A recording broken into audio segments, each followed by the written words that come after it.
Hello dear student, Assalamu alaikum. So today we are discussing most important topic of biology SIUT past paper.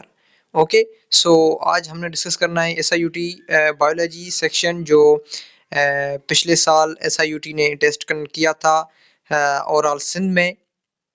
तो उसका ये biology का portion यहाँ पे mention किया गया है जो मैं आज आपको सॉल्व करने जा रहा हूँ।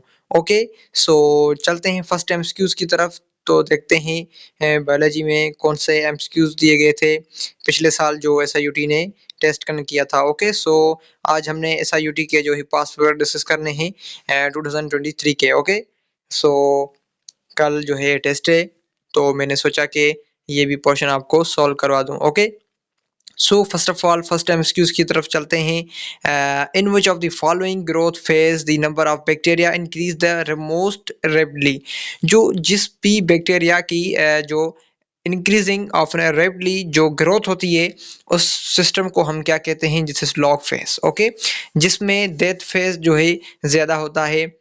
ओके, सो उसको हमने लेग फेज कहना है। ओके, देन उसके बाद हमने डिस्कस करना है सेकंड एमसीक्यूज की तरफ। ओके, आपको ये बात समझ में आ गई, जिस भी बैक्टीरिया में जो ग्रोथ फेज ज़्यादा हो जाता है तो उसको हमने लॉग फेज नाम देते हैं, जिसमें जो है डेथ फेज ज़्यादा होता है तो उसको लेग फेज देते हैं। देन उसके बाद हम सेकंड नंबर पे आते हैं कि विच of the following is the simplest form the pathogen causing disease.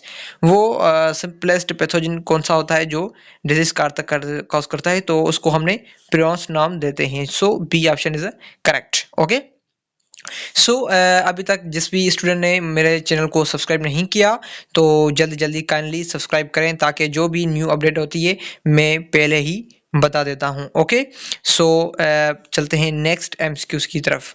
Okay, Okay, then the category of organism which are able to make their own food is called। जो भी organism उसको ability होती है cause an own food, so there is autotroph, so in which correct option is B। then जो भी organism दूसरों पे depend होता है, अपना जो फूड है खुद नहीं बनाता, उसको हमने क्या नाम देते हैं, ऑटोट्रॉफ। जो दूसरों पे डिपेंड करता है उसको हमने क्या नाम दिया, ये heterotroph, this is heterotroph.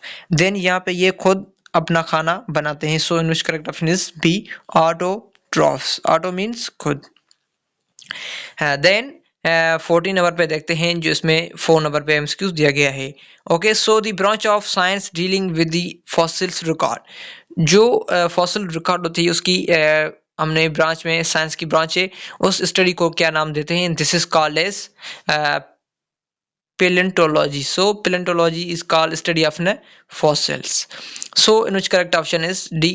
Then उसके बाद हमने आगे जाना है कि देखते हैं उसमें क्या दिया गया है एमसीक्यूज में। ओके, जेनेटिक्स को भी हमने उसकी अदर स्टडी है, study of gene, heredity material characters, heredity and variation, so in which correct option is B. Okay, A genetics. Then taxonomy भी अलग एक स्टडी होती है।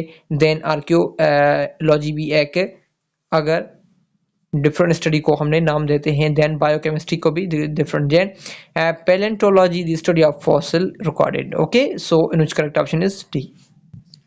देन आगे बढ़ते हैं नेक्स्ट एमसीक्यूज की तरफ। Okay, which of the following is the manipulation of genetic material for parental practical purpose. Okay, जो भी जेनेटिक मटेरियल होता है उसकी मल्टीप्लिकेशन करते हैं हम as a practical purpose, so as a genetic engineering, so in which correct option is C. Okay, उसको हमने क्या नाम देते हैं, जेनेटिक इंजीनियरिंग। ओके, सो चलते हैं नेक्स्ट एमसीक्यूज की तरफ। Which part of the cell does glycolysis occur. ये आप सभी जानते हैं, ये एक सिंपल सा क्वेश्चन है। तो फिर भी एसआईयूटी जो है एक सिंपल सा पेपर निकालती है, इतना टफ नहीं होता, तो आप घबराइएगा मत। Okay, so glycolysis occurs means cytoplasm. Okay, so matrix of mitochondria जो होती है उसमें क्रेब साइकिल्स का आकार होता है। दो in which correct option is C, so glycolysis occur in cytoplasm। okay, then हम 7 एमसीक्यूज को देखते हैं। The technique use for identification of criminal is called DNA fingerprinting. So जो भी एक क्रिमिनल होता है उसको हमने आइडेंटिफाई करना होता है तो उसको क्या नाम करते हैं, क्लोनिंग तो नहीं करते, देन पॉलीमॉर्फिज्म नहीं करते, जीन सीक्वेंसिंग नहीं करते, सो उसका क्या करते हैं, डीएनए फिंगरप्रिंटिंग करते हैं। ओके, सो ये आप भी सब जानते हैं। So B option is correct. Then हम आगे बढ़ते हैं नेक्स्ट एमसीक्यूज की तरफ। ओके, 18 में दिया गया है which of the following bacteria are able to release oxygen into the environment. वो कौन से बैक्टीरिया होते हैं जो ऑक्सीजन को रिलीज करते हैं इन्वायरमेंट से। So in which correct option is C, cyanobacteria, जो होते हैं काज करते हैं ऑक्सीजन को रिलीज करते हैं इन्वायरमेंट से। Okay, so cyanobacteria is a releasing oxygen bacteria. Okay, then 19 को देखते हैं which of the following is not part of DNA. इनमें से कौन सा पार्ट जो है डीएनए का पार्ट नहीं है। सो जो भी है वो नाइट्रोजनस बेसिस नहीं ये है, राइबोस शुगर, एंड उसके बाद यहाँ पे C, deoxy ribo sugar. So in which correct option is C, deoxy ribose sugar जो है उसका डीएनए का पार्ट नहीं है। सॉरी, ये सारे पार्ट हैं nitrogenous bases, ribosomes and deoxy ribose sugar. Okay, then उसके बाद जो फास्फेट ग्रुप है हमारे यहाँ, फास्फेट ग्रुप वो आरएनए का पार्ट नहीं है। ओके, ये कुछ कन्फ्यूजन थी तो मैंने आपको बता दी कि जो एडेनाइन भी है वो आरएनए में पाया जाता है। एडेनाइन होता है थाइमाइन यूरेसिल जो भी है, so uracil present in DNA and thymine present in RNA. So adenine RNA में प्रेजेंट नहीं होता। ओके, लेकिन ये पार्ट है। Okay, so in correct option is C, phosphate group. Then हम आगे बढ़ते हैं नेक्स्ट एमसीक्यूज की तरफ। सो यहाँ पे दिया गया है referring of sexual reproduction humans, referring sexual reproduction human or is known as cell fertilization, oviparous, viviparous, amphibians, hermaphrodites. So in which correct option is B, viviparous is a referring sexual reproduction. Okay, so viviparous is a correct option. Then हम 21 को देखते हैं which of the following is not as function of cell membrane. So ये पूछ रहा है कि cell membrane का कौन सा पार्ट नहीं है। So protein synthesis. Okay, regulating different molecules को रेगुलेट करते हैं सेल मेम्ब्रेन, प्रोटेक्शन साइटोप्लाज्म का भी करते हैं सेल मेम्ब्रेन। देन उसके बाद हमारे यहाँ सेल्यूलर कम्युनिकेशन भी सेल मेम्ब्रेन में होता है, सेल्यूलर ट्रांसपोर्टेशन भी होता है, लेकिन प्रोटीन सिंथेसिस हमारे सेल मेम्ब्रेन नहीं करते, उसका ये फंक्शन नहीं है। सेल मेम्ब्रेन उसका ये फंक्शन नहीं है, तो प्रोटीन सिंथेसिस राइबोसोम्स का फंक्शन है। एंडोप्लाज्म क्या फंक्शन है, एंडोप्लाज्म जो होता है उसका पार्ट जो होता है हमारे यहाँ रफ एंडोप्लाज्म रेटिकुलम, वो क्या करते हैं, वो प्रोटीन सिंथेसिस करते हैं। So in which correct option is C, protein synthesis is not part of cellular membrane. So in which correct option is C. Okay, then 22 को देखते हैं। Okay, genetic information in the DNA encoded, जो DNA की information होती है encoded वो क्या होती है हमारे यहाँ, sequence nitrogenous bases, sequence phosphate group. So जो सीक्वेंस होती है डीएनए की इनकोडेड वो हमारे यहाँ सीक्वेंस होती है फॉस्फेट ग्रुप की। सो इन विच करेक्ट ऑप्शन है हमारे पास ई है। Okay, D, sequence of nitrogenous basis is the genetic information in the DNA is encoded. Okay, so D option is correct. Then 23 को देखते हैं, the chromosomes with equal arm is called। आप सभी जानते हैं जो एक क्रोमोसोम्स होता है उसकी दो इक्वल आर्म होती है, एक ऐसे होता है एक ऐसे होता है। So in which correct option हमारे पास ये दिया गया है कि ये आप देख सकते हैं ऐसे होता है। ओके, सो ये दो नो ही इक्वल होते हैं। सो मेटा सेंट्रिक हमारे यहाँ करेक्ट ऑप्शन है। सब मेटा में जो है वो इक्वल नहीं होता, एक ऐसे होता है तो एक ऐसे होता है। सो सब मेटा सेंट्रिक इसको हम कहते हैं। देन उसके बाद एक्रोसेंट्रिक जो होता है एक हाफ होता है ऐसे ऐसे, उसका ऐसे मेटासेंट्रिक होता है। देन टीलोसेंट्रिक जो होता है, एक उसका बड़ा होता है जो बीच में लगा होता है, उसके बाद ये एक छोटा होता है। So in which correct option metacentric, in which equal arm are called shows. Okay, then the correct option is a metacentric. Then आगे बढ़ते हैं 24 को, देखते हैं क्या इसमें दिया गया है। So the disease arises due to age. जो एज के रिलेटेड जो डिजीज होती है उसको क्या कहते हैं? हेपेटाइटिस एज के रिलेटेड डिजीज नहीं है। Cholera is not and malaria is not. So in which correct option हमारे यहाँ बेरी भी नहीं है। So correct option is age related disease due to Alzheimer disease. Okay, ये अल्जाइमर डिजीज जो है वो ब्रेन की डिजीज भी है। ओके, देन आगे बढ़ते हैं नेक्स्ट एमसीक्यूज की तरफ। ओके, सो अभी तक जिस भी स्टूडेंट ने मेरे चैनल को सब्सक्राइब नहीं किया तो काइंडली सब्सक्राइब करें, ताकि जो भी मैं अपडेट शेयर करता हूं तो वो यूट्यूब पे वो आपके लिए हेल्पफुल होती है। ओके, जो भी अपडेट होती है मैं यूट्यूब पे शेयर करता हूँ। जो भी बीएसए नर्सिंग के हिसाब से होती है, एसआईयूटी के हिसाब से, जो भी KPK Balochistan and you know very well Sindh Balochistan KPK Khyber Pakhtunkhwa, जो भी इसमें दिया गया है फॉर प्रिवेंशन में, तो वो मैं जो भी उसकी अपडेट होती है वो मैं शेयर करता हूँ बीएसए नर्सिंग के हिसाब से। एंड जो भी एटीएस जो भी टेस्ट करवाते हैं आईबीए के, तो वे मैं शेयर करता हूँ। ओके, लम्स लियाकत जिन्ना यूनिवर्सिटी, उसके भी मैंने पास पेपर जो है वो शेयर कर दिए हैं यूट्यूब पे। ओके, मेंशन किए हैं, जिस भी स्टूडेंट को चाहिए वो देख सकता है उसके पास पेपर। Okay please. ओके, तो जिस भी स्टूडेंट ने सब्सक्राइब नहीं किया तो काइंडली सब्सक्राइब करें, ताकि आपका काम बेहतर हो सके। ओके, सो चलते हैं नेक्स्ट एमसीक्यूज की तरफ। 25। Okay, which of the following endoparasites of human replicates within human cells?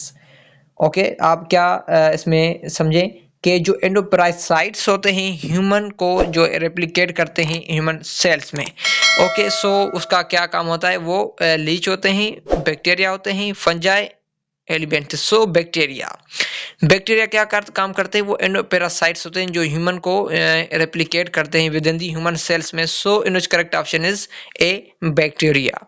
Okay, then हम 26 को देखते हैं। The disease cause by protozoal infection, जो डिजीज काज करे प्रोटोजुअल इन्फेक्शन को की वजह से, तो उसको हमने क्या नाम दिया? This is malaria. गोइटरिया नहीं होता, रिकेट्स विटामिन डी की वजह से होता है। गोइटर जो होती है वो थायराइड की होती है, थायराइड जो होते हैं गोइटर के हिसाब से होते हैं, उसकी वजह से होते हैं। देन बेरी विटामिन B12 होता है। देन अल्जाइमर जो है ब्रेन डिजीज है। So protozoal infection is caused by malaria. So malaria is a C option is a correct. Then 27 को देखते हैं तो क्या दिया गया है इसमें।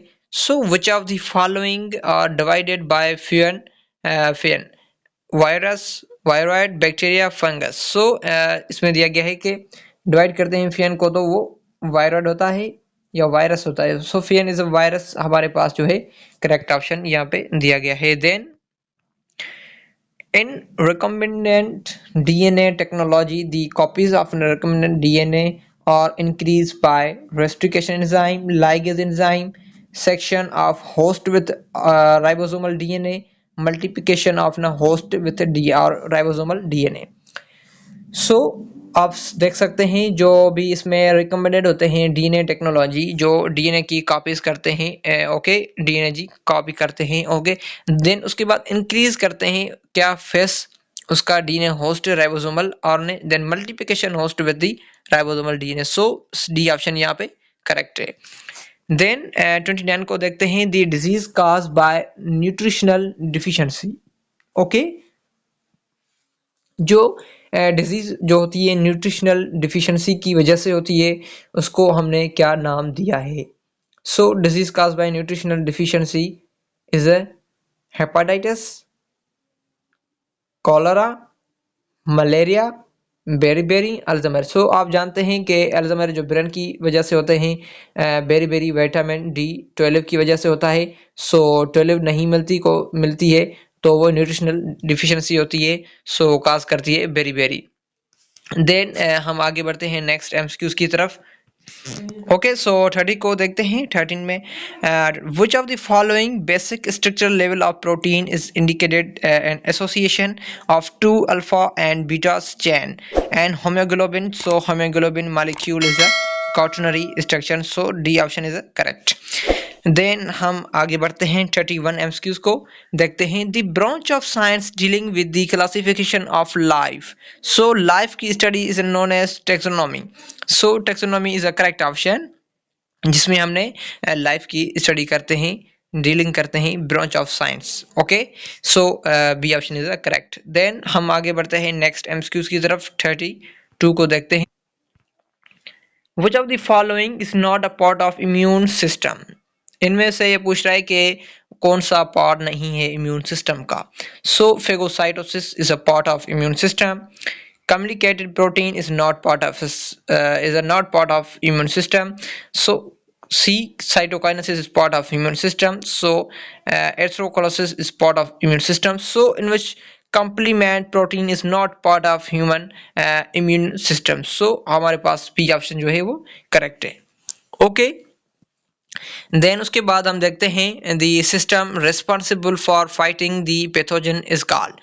जो हमारे पास फाइटिंग की पैथोजन होती है, पैथोजन को फाइट करते हैं हमारे यहाँ जो भी सिस्टम होता है, उसको हमने क्या नाम देते हैं? This is the multi muscular system नहीं, एंडोक्राइन सिस्टम नहीं, नर्वस सिस्टम नहीं, immune system is a correct option. Okay, जो हमारे यहाँ इम्यून सिस्टम होता है वो फाइट करता है पैथोजन को किल करने के लिए। ओके, सो जो भी पैथोजन होते हैं उसको किल करने में लिए हमारे पास जो इम्यून सिस्टम है वो काम कर रहा होता है। हमारे यहाँ वाइट ब्लड सेल्स जो आरबीसीज होते हैं वो एज आर्मी ऑफिसर काम कर रहे होते हैं। जो भी बाहर से जो भी बैक्टीरिया आता है, कोई पैथोजन आता है, उसको किल करने देता है, किल करने का काम करता है हमारे यहाँ आरबीसीज। ओके, जो ये इम्यून सिस्टम में होते हैं, इम्यून सिस्टम को स्ट्रॉन्ग करते हैं। लेकिन हमारे यहाँ किसी आदमी का white blood cells means WBC काम नहीं कर रहा होता है, तो वो इम्यून सिस्टम को पैथोजन जो है अटैक करने में जो है उसको देर नहीं लगती और डिजीज अकर्स होती हैं। ओके, सो हमारे यहाँ इम्यून सिस्टम जो है वो करेक्ट है। देन हम आगे बढ़ते हैं, देखते हैं आगे एमसीक्यूज दिए गए हैं कि नहीं। Okay, so 34, which one of the following organelle is required aerobic respiration? ये पूछ रहा है कि वो कौन सा ऑर्गेनील है जिसको एरोबिक रेस्पिरेशन की रिक्वायर्ड है। So aerobic respiration is a mitochondria, you know very well, आप सभी जानते हैं। सो बी ऑप्शन यहाँ पे करेक्ट है। Then cellular respiration is mitochondria power of cell. Then 35 को देखते हैं। Please mark the one kingdom having the most conspicuous living organisms। इसमें से कौन सा किंगडम यहाँ पे मेंशन किया गया है, कौन सा है कॉन्शियस लिविंग ऑर्गेनिज्म से बिलोंग करता है? सो kingdom animalia is a correct option, जो सी ऑप्शन यहाँ पे दिया गया है। देन 36 को देखते हैं, उसमें क्या दिया गया है? SIUT पास पेपर जो 2023 में हुए हैं। Okay, which of the following phyla of the kingdom Animalia does human being belong? So human being जो है उसका kingdom Animalia है, जो वो belong करता है कॉर्डेटा से। सो हमारे यहाँ डी ऑप्शन इज करेक्ट है। देन 37 को देखते हैं। Carbon dioxide join the photosynthesis pathway. Okay, जो कार्बन डाइऑक्साइड होता है ज्वाइन करता है फोटोसिंथेसिस को किस पाथ से? So at light reaction, at dark reaction. So in which correct option is light reaction. Okay, जो फोटोसिंथेसिस को काम करने में हेल्प देता है, कार्बन डाइऑक्साइड को ज्वाइन करता है फोटोसिंथेसिस के लिए, जो पाथ होता है लाइट रिएक्शन पे। ओके, देन 38 को देखते हैं। The enzyme formed in saliva responsible for the digestion of carbohydrate. So enzyme दिया गया है, स्लेवा में कौन सा एंजाइम होता है जो डाइजेशन करता है हमारे यहाँ कार्बोहाइड्रेट को? So amylase is a correct option. जो अमाइलेज होता है वो कार्बोहाइड्रेट को डाइजेशन कर रहा है, लेकिन लाइसोसोम जो होते हैं वो बैक्टीरिया को किल करने में हेल्प करते हैं। सो A is the correct option for kill the pathogen. Then B option amylase is the correct option for the digestion in carbohydrate. Okay, so हमारे यहाँ बी ऑप्शन जो है वो करेक्ट हुआ। देन 39 को देखते हैं। Okay, the process by which one of molecule glucose is split into pyruvic acid. जो glucose molecule होता है वो pyruvic में split होता है, so this is process known as glycolysis. Okay, glycolysis occurs in cytoplasm. Okay, then 40 को देखते हैं क्या दिया गया है। विच वन, जो लास्ट MCQs है SIUT पास पेपर में जो संडे को टेस्ट होने वाली है। ओके 2024 जो लास्ट मंथ है 24 का दिसंबर, जिसमें 22 दिसंबर को जो टेस्ट है संडे को SIUT सिम्स कराची में स्टूडेंट की। So which of the following is not a viral disease, इनमें से कौन सी वायरल डिजीज नहीं है। तो ये आप सभी जानते हैं जो वायरल डिजीज नहीं होती उसको हमने क्या नाम दिया है, मलेरिया। मलेरिया जो है वो वायरल डिजीज नहीं है। AIDS is a viral disease है, इन्फ्लुएंजा वायरल डिजीज है, then chickenpox viral disease है, रेबीज वायरल डिजीज है। So in which not a viral disease, so correct option is B, malaria is a not viral disease. Okay, तो ये थे कुछ SIUT CIMS जो Karachi test conduct करवाने जा रहा है, जो 22 दिसंबर को है 2024 में, लास्ट मंथ जो है।